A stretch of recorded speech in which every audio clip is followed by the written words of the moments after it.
I had a pretty good idea that I'd be showing this footage in this way. I'd predicted that I would end up making a film about walking, talking about Kurdistan and 100 Metre Street. The purpose of this film is to explain why, what I found on the circular road around the city of Erbil, known as Hawla by the Kurds, and perhaps assess whether walking is a good way to make films, or was this an act of desperation, a sacrilegious return to walking to get me out of an art crisis. In 2016, I travelled to Iraqi Kurdistan. My reason for this was a certain compassion fatigue generated by Facebook. I thought that rather than talk about helping refugees, I should probably use my language teaching qualification to help them in person. Well, that was one part of the story. However, there's more. I'd recently finished a practice-based PhD in documentary film and wanted to up the filmmaking stakes by making a film in a conflict zone. Perhaps I too wanted to wear a blue waistcoat with press emblazoned on the front, a practice recently discouraged as it's likely now to result in bad outcomes. I didn't know what to expect, and I didn't know what I'd film. I knew very little about Kurdistan and placed the pre-production of any sort of film in the hands of Encounter. As Sartre states, it's not in some hiding place that we will discover ourselves. It's on the road, in the town, in the midst of the crowd, a thing among things, a human among humans. This may well be true. Indeed, I'd previously theorized a film about climate change on the back of notions of encounter, walking and discovery, and that was all very well on the coast of Wales, but nobody was yet being displaced or killed as they were in Iraq. While in Erbil, I managed two shorts, one about NGOs getting things wrong, and one about Trump, racism and CCTV. But as my 3-month stay drew to an end, I recognized that I would return to the UK with nothing unless I came up with a plan. Failed attempts to visit the Mosul Dam, too dangerous, and an eventless visit to the previously ISIS-occupied village of Makmur, where all I could capture were the traces of war, the forgotten tale of 2014, from where the story had constantly changed, showed me that I'd need to resort to my old friend the walk to capture anything at all. Perhaps more cynically, I recognized that if I had no real film subject, I could package it as Middle Eastern psychogeography or something similar.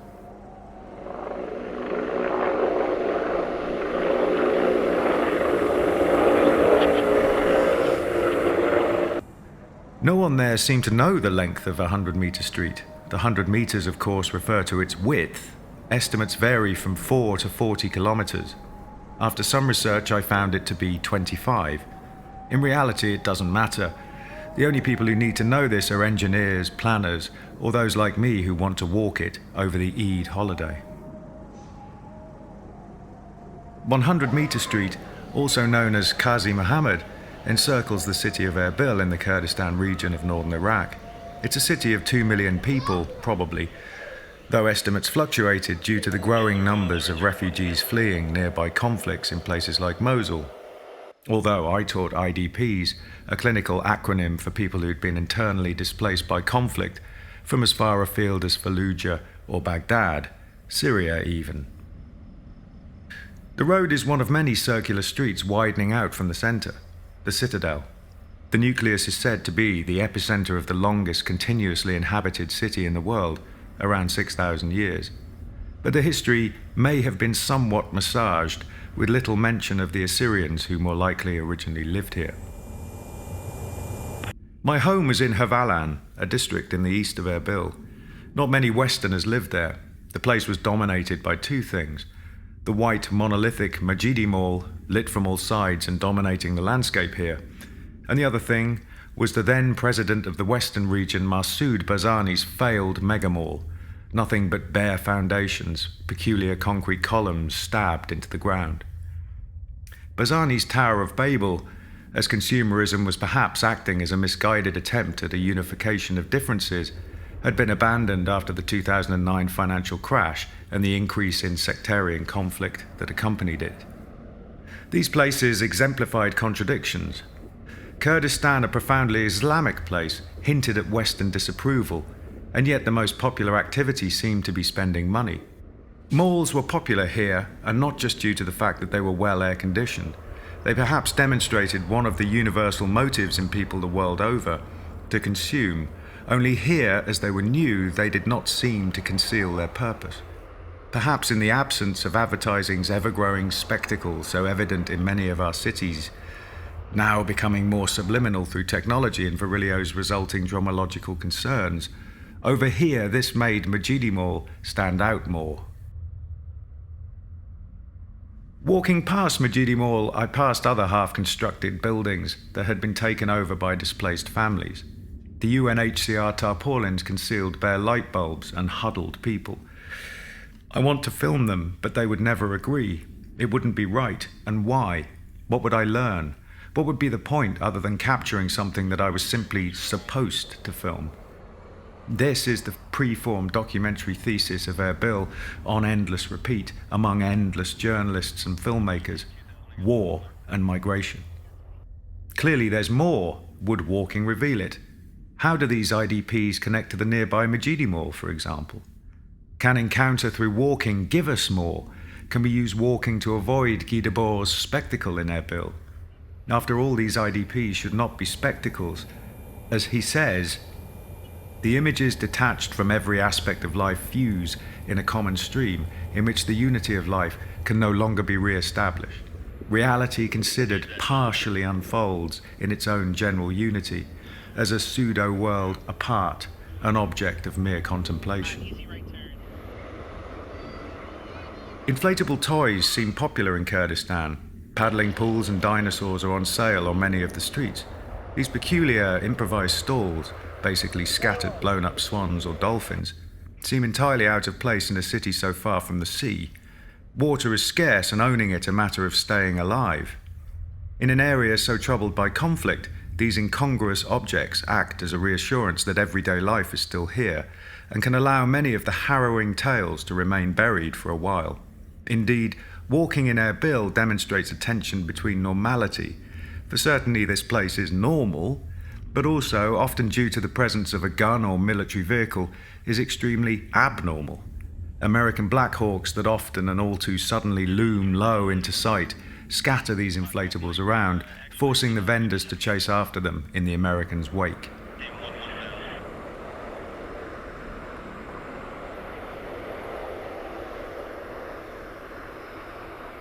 The place is alive with white taxis. Earlier in the summer, these would sometimes just burst into flames.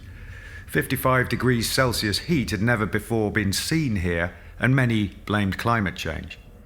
Erbil, which was after all a place of some trauma, seemed entitled to be exempt from climate change. But these exploding cars highlighted the fact that even though it be unfair, even though it seemed too much, climate change, as universal as it is, would wreak havoc here long after ISIS had gone. Havalan, the start of the circumnavigation of Erbil, leads to Family Mall, passing by the military shop at Gulan district. Here the Peshmerga, the Kurdish military, Peshmerga meaning towards death, stock up on supplies before heading out to the front lines. This is no curiosity shop, not like the army surplus places in the UK that fetishize. Here they sell the real military hardware required to survive on a very active front line. Some of the Peshmerga often go home after a day at the front, back to their families, and like they're going to work, drift back when they can for another stint. Seeing soldiers commuting to the front line, stuck in hooting traffic, never quite added up. Here in the West, we're shielded from these things through screens, until outraged, we witness terrorism entering through a crack under the door. Our boys go off to war, returning with impossible tales. But war in Erbil was interwoven into everyday life as buying bread. Men in restaurants freely carried pistols. You became quickly familiar with the weight of an AK-47 whether you liked it or not, because someone would hand you one for sure. There was often a burst of gunfire somewhere in the city, strange for a secured place, and likely some practice fire or over-enthusiastic celebration. Family Mall is an enormous temple-like building on 100 Metre Street. The Erbil experience revolves around malls. Here you can have anything you want, from a night at the cinema to a designer outfit. For the homesick Westerner, the air-conditioned vaulted halls and familiar high street outlets provided relief, but for one thing: booze. My colleague was barred from entry once as he'd drunk some whiskey, probably a lot of whiskey, and security guards banned him and the heavy scent. It's haram. Every Eid, I discussed with this friend the likelihood of ISIS overrunning Erbil. They attacked almost every Eid, and we decided, rather than run and be caught in the huge tailbacks leading out of the city, that we'd just find a hotel and drink all the whiskey there.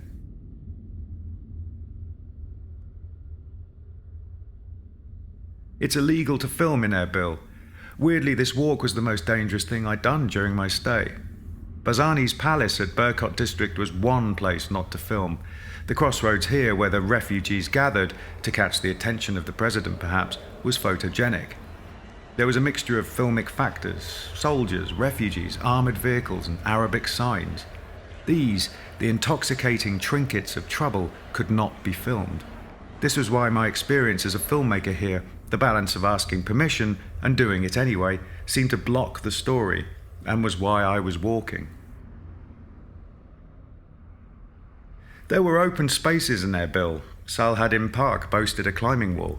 This was true, but strangely there was no access to the public. Here, old Kurdish hands, probably one-time Peshmerga fighters, walked together through the park in traditional dress. These parks gave a chance for respite, and sometimes a break from the dust and heat. They showed promise, they showed a level of care. This was often the confusion. What was this place about? Had it had its identity skewed by nearby war and concomitant migration? Was Derrida correct when he stated, "If we look at the city rather than the state, it's because we've given up hope that the state might create a new image for the city"? The idea of London is different to the idea of the UK, but in Erbil it was hard to make this distinction. Perhaps contrary to Derrida's statement, the absence of a celebration of culture showed something. Where, for example, were the art galleries? Where was the Museum of Kurdish Culture? This city seemed not to have yet become what Kevin Robbins thinks cities might symbolize when he states, "The nation, we may say, is a space of identification and identity, whilst the city is an existential and experimental place." Erbil has not yet settled enough to express what is within it. Digging somewhat, I did find grand plans for a future museum in Erbil. The designer's Studio Libskind announced, "The Kurds in Iraq are currently engaged in fighting the Islamic State, which has been covered widely by the international media. The construction of the museum will begin once the region is stabilized and the threat posed by ISIS minimized." It is easy to think, however, that the building of a museum here is exactly what the semi-autonomous KRG needed for this stability. It is, in fact, required a priori the eventual calm of the place so desired by most who live there. Unfortunately, though, for Erbil, allies and outside money are not guaranteed. Towards the end of my stay, Trump was announced president. I watched his mouth moving on my hotel TV on Metre Street, recognizing this was not good news for the Kurds or the city. Vast swathes of Erbil seem unfinished. I ponder this. Is it because of the 2009 crash, the refugee crisis, or is Barzani waiting patiently to place his mark on the place? In truth, it's a mixture of all three. However, the biggest factor was global finance. Erbil is waiting for its identity to catch up with the outside world's view of its potential. Like LA, the buildings appear to have no foundations, seemingly built on sand. This temporary construction method in Kurdistan roots itself in a history of nomadic existence. The Kurds want a homeland and an opportunity to unite the diaspora, but this part of their history is new and built on shifting sands. Unlike the small nation nationalism of Europe, the Kurds have no real established tradition of a homeland. Indeed, outside of the city, the vernacular architecture is, to say the least, makeshift. Ankawa is the oasis of Western promise. It's the Christian part of the city. Next to the airport and jutting out into the surrounding desert, this is where scores of foreign visitors, many of them Western, live. The gated communities of Italian Village and English Village house anyone from diplomats, journalists, NGO workers or mercenaries. Nights out in Ankawa are interesting. One unfortunate night in a famous watering hole in Ankara, I listened as a former US Marine who regularly appeared on Rudau, the Kurdish TV network, doing extraordinary work in Mosul, rescuing someone or other, and an office-based NGO worker argued vigorously that it was in fact they who had been there the longest. I think the code here was, who was most real or connected? I felt, observing from the sidelines, that in truth, neither of them seemed to be. Mosul Road isn't far past the turnoff for the airport in Ankara. It's also close to Cihan University, the main Kurdish university in the city. After Mosul University was destroyed by the Joint Task Force in a bombing raid to oust a supposed ISIS chemical weapons lab, Cihan remains one of the last higher education establishments in the region that teach through an Islamic optic. American universities specializing in oil extraction, engineering, and English are springing up all over Kurdistan. They're probably run by the CIA. It's odd to stand at the start of the Mosul Road going out of the city. It's even more odd that cars turn down there. Only a matter of 40 miles or so down this road, the horrors of the ISIS-occupied Mosul unfold. It's down this road that the front line resides. Interestingly, the streetlights on the Mosul Road are not lit. Cars disappear into darkness. They appear to be sucked into a void. In truth, standing at the start of the Mosul Road is horrifying.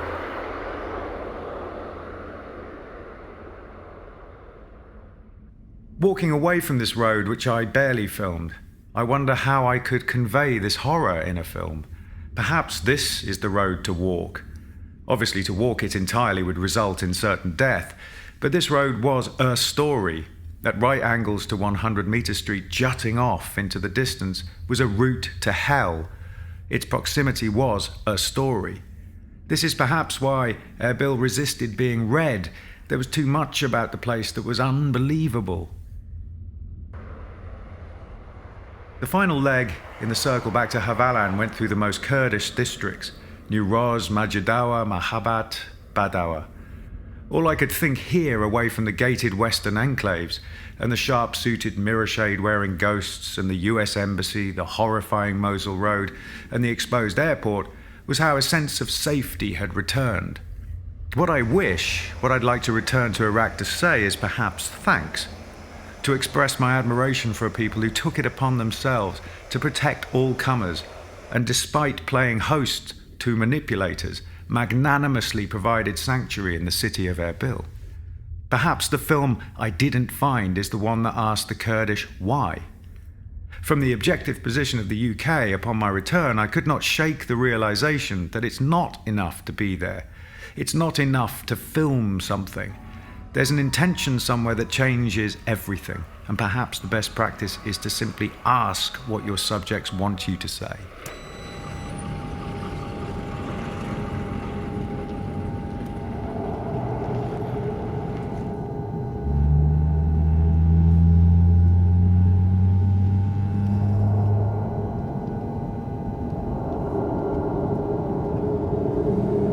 Perhaps in conclusion, I should be kinder to myself. I had no access, no crew, and no budget. I had no time. I was in Kurdistan to teach.